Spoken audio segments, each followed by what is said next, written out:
Welcome to our channel மாணவனாசிரியர். இந்த இடம் நம்ம என்ன டேட் பார்க்க போகிறோம்னு பார்த்தீங்கன்னா 12th ஸ்டாண்டர்ட் பயாலஜி பப்ளிக் எக்ஸாமினேஷனுக்கான government official original question paper தான் பார்க்க போகிறோம். ஸோ இது வந்து பார்த்தீங்கன்னா ஏ டைப்புக்கான ஒரு கொஷின் பேப்பர் தான். அது பார்க்கறதுக்கு முன்னாடி சேனலை சப்ஸ்கிரைப் பண்ணிட்டு கீழே இருக்கக்கூடிய பெல் ஐக்கானை ப்ரெஸ் பண்ணி ஆன் வச்சிங்கன்னா உடனுக்குடன் ஸ்கூல் காலேஜ் அஃபிஷியல் நோட்டிஃபிகேஷன் வரும். ஸோ 12th பயாலஜியோட அஃபிஷியல் ஒரிஜினல் கொஷின் பேப்பர் இப்படி தான் இருக்கும். மொத்த மதிப்பெண் வந்து பார்த்தீங்கன்னா 70 மதிப்பெண், 30 மார்க் வந்து பார்த்தீங்கன்னா நமக்கு இன்டர்னல் அசஸ்மெண்ட் இருக்கும். 1 மார்க் பொறுத்த வரைக்கும் பார்த்தீங்கன்னா 15 1 மார்க் நீங்கள் ஃபுல் கோர்ஸாக இருந்தால் படிப்பீங்க. ஸோ இது ஆப் கோர்ஸுங்கிறதுனால வந்து பார்த்தீங்கன்னா பயோ பாட்னி, ஏன்னா நமக்கு பயாலஜி பொறுத்த வரைக்கும் பயோ பாட்னி பயோ ஜுவாலஜின்னு பிரியும். பார்ட் 1ல் வந்து பார்த்தீங்கன்னா பயோ பாட்னி 8 1 மார்க் வந்து பார்த்தீங்கன்னா கேட்பாங்க. இந்த 8 1 மார்க்கில் 5 புக் பேக்கில் இருக்கும். ரிமைனிங் 3 மட்டும் பார்த்தீங்கன்னா இன்டீரியரில் வந்து பார்த்தீங்கன்னா கேட்பாங்க. ஸோ அதனால் வந்து பார்த்தீங்கன்னா இந்த கொஷின் பேப்பரில் இருக்கக்கூடிய 2 மார்க்கு 3 மார்க்கு 5 மார்க்கு இது எதுவுமே ஸ்கிப் பண்ணாதீங்க. கண்டிப்பாக இதில் இருக்கிறத நல்லா படிச்சுட்டு போங்க. கண்டிப்பாக உங்களுக்கு இதில் இருந்து தான் கேட்பாங்க. ஸோ நம்ம 2 மார்க் என்னென்ன கேட்டிருக்காங்கன்னு சொல்லி வந்து பார்த்தீங்கன்னா டிஸ்கஸ் பண்ணலாம்.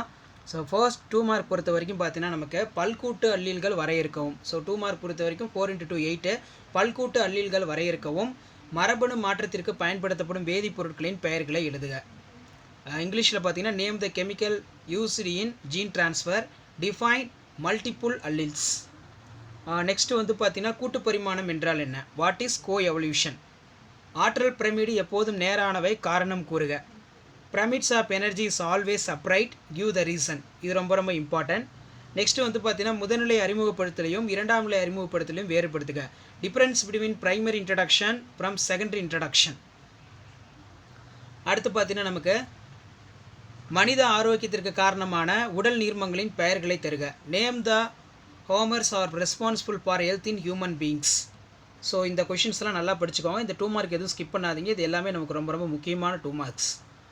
ஸோ 3 மார்க் பொறுத்த வரைக்கும் பார்த்தீங்கன்னா நமக்கு 3 × 3 9. இதில் கம்பல்சரி வந்து பார்த்தீங்கன்னா 19. கீழ்காணும் வினாக்களில் எவையேனும் ஏதேனும் 3 வினாக்களுக்கு விடையளிக்கவும். வினா எண் 19க்கு கட்டாயமாக விடையளிக்கவும். ஸோ ஃபஸ்ட்டு வந்து பார்த்தீங்கன்னா மனிதனால் உருவாக்கப்பட்ட தானியத்தின் பெயரை எழுதுக. இது எவ்வாறு உருவாக்கப்படுகிறது. Mention the manmade cereals, how it is a formed. அடுத்து பார்த்தீங்கன்னா நமக்கு ஸ்பைருலினா போன்ற நுண்ணுயிரிகளை வளர்ப்பதற்கு என்ன பொருட்களை பயன்படுத்துவாய். What are the materials used grow in micro organism like spirulina. அடுத்து பார்த்தீங்கன்னா நமக்கு 17 கிளாடோடு மற்றும் பில்லோ கிளாடோடை உதாரணத்துடன் வேறுபடுத்துக. ஸோ கண்டிப்பாக நமக்கு பயோ பாட்னியில் ஒரு டிஃப்ரென்ஸ் பிட்வீன் அப்படின்னா 2 டிஃப்ரென்ஸ் பிட்வீன் கேட்பாங்க, டயக்ராம் கேட்பாங்க. ஸோ அதனால் இந்த கொஷின்ஸை நல்லா படிச்சுக்கோங்க. நெக்ஸ்ட் பார்த்தீங்கன்னா நமக்கு வணிக வேளாண் காடு வளர்ப்பு மூலம் வளர்க்கப்படும் 4 தாவரங்களுக்கு எடுத்துக்காட்டு தருக. Give the 4 example plants cultivated in commercial agroforestry. அடுத்து பார்த்தீங்கன்னா நமக்கு நுண்ணோக்கி வழி காணும் சூழலின் அமைப்பினை படம் வரைந்து விளக்குக.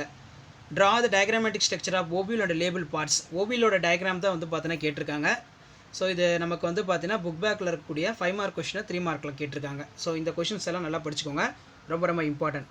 அடுத்து செக்ஷன் 4ல் வந்து பார்த்தீங்கன்னா நமக்கு 2 × 5 10. ஸோ இதில் அனைத்து வினாக்களுக்கு விடையளிக்கவும். ஃபஸ்ட்டு பார்த்தீங்கன்னா நுண் வித்திருவாக்கத்தில் உள்ள படிநிலைகளை விவாதிக்கவும். செகண்ட் வந்து பார்த்தீங்கன்னா ஓங்கு மறைத்தலை எடுத்துக்காட்டுடன் விவரிக்கவும். Discuss the steps involve in microsporogenesis. Describe the dominant epistatics with an example. So இந்த 2 5 மார்க்கும் வந்து பார்த்தீங்கன்னா நமக்கு ரொம்ப ரொம்ப முக்கியம். ஸோ ஃபஸ்ட்டு சாப்டர்லேருந்து பார்த்தீங்கன்னா புக் பேக்கில் ஒரு கொஷின் வந்து பார்த்தீங்கன்னா கேட்டிருக்காங்க. அதே மாதிரி செகண்ட் சாப்டரில் வந்து பார்த்தீங்கன்னா ஓங்கு மறைத்தல் ரெண்டுமே வந்து பார்த்தீங்கன்னா சில டைம் நமக்கு புக் பேக்கில் வந்து பார்த்தீங்கன்னா கொஷின் கேட்டுருவாங்க. அதனால் முடிஞ்ச வரைக்கும் சாப்டர் 1 சாப்டர் 2 நல்லா படிச்சுக்கோங்க. சாப்டர் 3 ஃபஸ்ட்டு 3 சாப்டர் நீங்கள் நல்லா தரவாக படிச்சிட்டிங்கன்னா கண்டிப்பாக அதில் இருந்தால் உங்களுக்கு 5 மார்க் கொஷின்ஸ் எல்லாமே கேட்பாங்க. ஸோ இந்த மாதிரி வந்து பார்த்தீங்கன்னா கரெக்டாக வந்து பார்த்தீங்கன்னா சாப்டரை ஃபோக்கஸ் பண்ணி நீங்கள் ரீட் பண்ணுங்கள். அண்ட் தென் நெக்ஸ்ட் வந்து பார்த்தீங்கன்னா நமக்கு 5 மார்க் கொஸ்டின் எய்தர் ஆரில் திசு வளர்ப்பில் அடங்கியுள்ள அடிப்படை கொள்கைகளை விளக்குக. ஸோ இது ஒரு இன்டீரியர் கொஸ்டின் தான். அடுத்து பார்த்தீங்கன்னா வழிமுறை வளர்ச்சியின் வகைகளை விளக்குக. இது வந்து பார்த்தீங்கன்னா நமக்கு இன்டீரியர் தான்.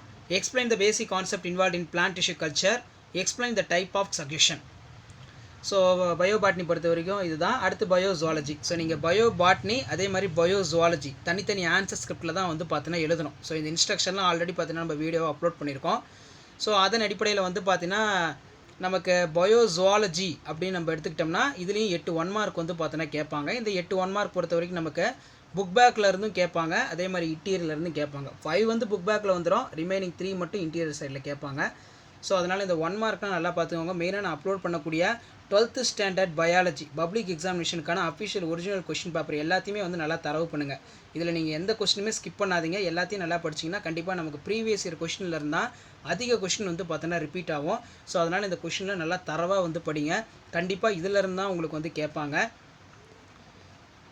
ஸோ அடுத்து வந்து பார்த்தீங்கன்னா நம்ம இதில் 2 மார்க் ஸ்ட்ரைட்டாக டிஸ்கஸ் பண்ணலாம். 2 மார்க் பொறுத்த வரைக்கும் பார்த்தீங்கன்னா டிஃபைன் பார்த்தனோஜெனிசிஸ் அப்படின்னா வாட் இஸ் பார்த்தனோஜெனிசிஸ், கன்னி இனப்பெருக்கம் என்றால் என்ன. ஸோ பார்த்தனோஜெனிசிஸ் 5 மார்க் கொஸ்டின் வந்து பார்த்தீங்கன்னா நமக்கு 2 மார்க் கொஸ்டினில் மேக் பண்ணி கேட்டிருக்காங்க. இந்த பார்த்தனோஜெனிசிஸ் பொறுத்த வரைக்கும் பார்த்தீங்கன்னா 2 மார்க்கு 3 மார்க்கு 5 மார்க்கு எல்லாத்துலேயுமே கண்டிப்பாக அந்த பார்த்தனோஜெனிசிஸ் வந்து பார்த்தீங்கன்னா கேட்பாங்க.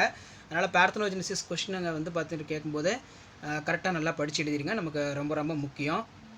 அதே மாதிரி 2வது பனிக்குடை துளைப்பு, இது அடிக்கடி கேட்கக்கூடிய ஒரு முக்கியமான வினா, இதையும் வந்து நல்லா படிச்சுக்கோங்க. 2 மார்க்கில் இருக்கக்கூடிய கொஸ்டின் வந்து பார்த்தீங்கன்னா 3 மார்க்லேயும் 3 மார்க்கில் கூடிய கொஸ்டின் வந்து பார்த்தீங்கன்னா 2 மார்க்லேயும் வந்து பார்த்தீங்கன்னா மாற்றி கேட்பாங்க. ஸோ அதனால் எதுக்கு எப்படி கேட்டாலும் என்னென்ன பாயிண்ட்டை வந்து எழுதணும் அப்படிங்கிற மாதிரி வந்து பார்த்தீங்கன்னா நீங்கள் பார்த்து வச்சுக்கோங்க. ஸோ ஆல்ரெடி பார்த்தீங்கன்னா நம்ம 12th ஸ்டாண்டர்ட் பயாலஜியில் பயோ பாட்னியில் என்னென்ன இம்பார்ட்டன்ட் கொஸ்டின் வந்து படிக்கணும், பயோஜுவாலஜியில் என்னென்ன இம்பார்ட்டன்ட் கொஸ்டின்ஸ் வந்து பார்த்தீங்கன்னா படிக்கணும் அப்படின்னு சொல்லி வீடியோலாம் அப்லோட் பண்ணியிருக்கோம். ஸோ அதெல்லாம் பாருங்கள். அதெல்லாம் பார்த்தீங்கன்னா உங்களுக்கு ஓரளவுக்கு ஐடியா கிடைக்கும். 2 மார்க் பொறுத்த வரைக்கும் ஆல்ரெடி ஃபஸ்ட்டு 3 சாப்டரில் என்னென்ன படிக்கணும்னு புக் பேக்கு போட்டிருப்பேன். அதே மாதிரி 3 மார்க் என்னென்ன படிக்கணும்னு சொல்லி புக் பேக்கில் போட்டிருப்பேன். அதெல்லாம் பார்த்து நல்லா படித்து வச்சுக்கோங்க. ஸோ இதெல்லாம் நல்லா பார்த்துக்கோங்க. அடுத்து பார்த்தீங்கன்னா நமக்கு 11 வந்து பார்த்தீங்கன்னா புரத சேர்க்கை மைய கருத்தை எழுதுக, write the central dogma protein synthesis. So அது பார்த்தீங்கன்னா டிஎன்ஏ ஆர்என்ஏ புரதம் அப்படின்னு வந்து பார்த்தீங்கன்னா வரும். இது ரொம்ப முக்கியம். நெக்ஸ்ட்டு பார்த்தீங்கன்னா நமக்கு தடுப்பு மருந்து எனப்படுவது யாது, வாட் இஸ் வேக்சின். அடுத்து பார்த்தீங்கன்னா இணை மரபற்று போதல் என்பது யாது, வாட் இஸ் கோ எக்ஸ்டிங்ஷன். அடுத்து பார்த்தீங்கன்னா உயிரி உருப்பெருக்கம் என குறிப்பிடப்படுவது யாது, what is referred as biomagnification. So இதில் இருக்கக்கூடிய 2 மார்க் கொஷினை எதுவும் ஸ்கிப் பண்ணாதீங்க, எல்லாமே வந்து பார்த்தீங்கன்னா நமக்கு ரொம்ப ரொம்ப முக்கியம். அடுத்து பார்த்தீங்கன்னா நமக்கு 3 மார்க்கு 3 × 3 9, இதில் 19 கொஷின் கம்பல்சரி. திடீர் மாற்ற கோட்பாட்டின் சிறப்பு பண்புகளை எழுதுக, write the salient features of mutation theory. நுண்ணுயிரி எரிபொருள் கலன் பற்றி சிறு குறிப்பு எழுதுக, write the short note of microbial fuel cell. அடுத்து 17 வந்து பார்த்தீங்கன்னா உடற் செல் மரபணு சிகிச்சையினை இனசெல் மரபணு சிகிச்சையிலிருந்து வேறுபடுத்துக. இது ஒரு முக்கியமான 3 mark question. Difference between somatic cell gene therapy and germ line gene therapy. அடுத்து பார்த்தீங்கன்னா உயிரி பல்வகை தன்மை இழப்பிற்கான ஏதேனும் 5 காரணங்களை பட்டியலிடுக, list out any 5 causes of biodiversity losses. அடுத்து 19 கொஸ்டின் ரொம்ப ரொம்ப இம்பார்ட்டன்ட். கண்டிப்பாக நான் அப்லோட் பண்ணக்கூடிய ப்ரீவியஸ் இயர் கொஸ்டின் பேப்பரில் கம்பல்சரி எந்தெந்த சாப்டரில் கேட்டிருக்காங்கன்னு சொல்லி நல்லா ஃபோக்கஸ் பண்ணுங்கள். ஸோ ஃபர்ஸ்ட் வந்து பார்த்தீங்கன்னா ஒரு சாதாரண ஆணுக்கும் அதே மாதிரி ஹீமோபிலியா கலப்பற்ற பெண்ணுக்கும், so marriage occurs between normal man. So இது நல்லா பார்த்துக்கோங்க. நெக்ஸ்ட் பார்த்தீங்கன்னா நமக்கு 5 மார்க்கு. ஸோ 5 மார்க்கில் 2 × 5 10. இதில் மனிதனில் கருவுறுதல் செயல்முறையினை விளக்கி பல விந்து செல்கள் கருவுறுதல் எவ்வாறு தடுக்கப்படுகிறது என்பதை விளக்குக. ஜேக்கப் மற்றும் மோலட் வழங்கிய லாக்கோப்ரான் மாதிரியினை விளக்குக. Explain the process fertilization and prevention of polyspermy in human. Explain the classical models of lac operon proposed by the Jacob and Monod. Haemoglobin அமைப்பை தகுந்த படத்துடன் விளக்குக அல்லது மண்ணின் பண்புகள் பற்றி தொகுத்து எழுதுக. Explain the structure of haemoglobin and suitable diagram. Give the account of properties of soil. So இதான் வந்து பார்த்தீங்கன்னா 12th ஸ்டாண்டர்ட் பயாலஜி பப்ளிக் எக்ஸாமினேஷனுக்கான official original question paper. So மறக்காத வீடியோ உங்கள் ஃப்ரெண்ட்ஸுக்கு ஷேர் பண்ணிட்டு பாருங்கள், சேனலை சப்ஸ்கிரைப் பண்ணிட்டு கீழே கூட பெல்லைக்கான ப்ரெஸ் பண்ணிட்டு பாருங்கள். ஸோ ஆல்ரெடி பார்த்தீங்கன்னா நம்ம 12th ஸ்டாண்டர்ட் பயாலஜி பயோபாட்னி பயோசாலஜிக்கான கவர்மெண்ட்டோட அஃபிஷியல் பேப்பர் ப்ரெசன்டேஷன் போட்டிருக்கோம். இம்பார்ட்டன்ட் 2 மார்க்கு 3 மார்க் 5 மார்க்லாம் அப்லோட் பண்ணியிருக்கோம். ஸோ அதெல்லாம் பார்த்தீங்கன்னா உங்களுக்கு ஓரளவுக்கு ஐடியா கிடைக்கும். கண்டிப்பாக நீங்கள் பப்ளிக் எக்ஸாமினேஷன் ப்ரிப்பேர் ஆகிறதுக்கு நம்ம சேனலில் ரொம்ப ரொம்ப யூஸ்ஃபுல்லாக இருக்கும். தேங்க்யூ.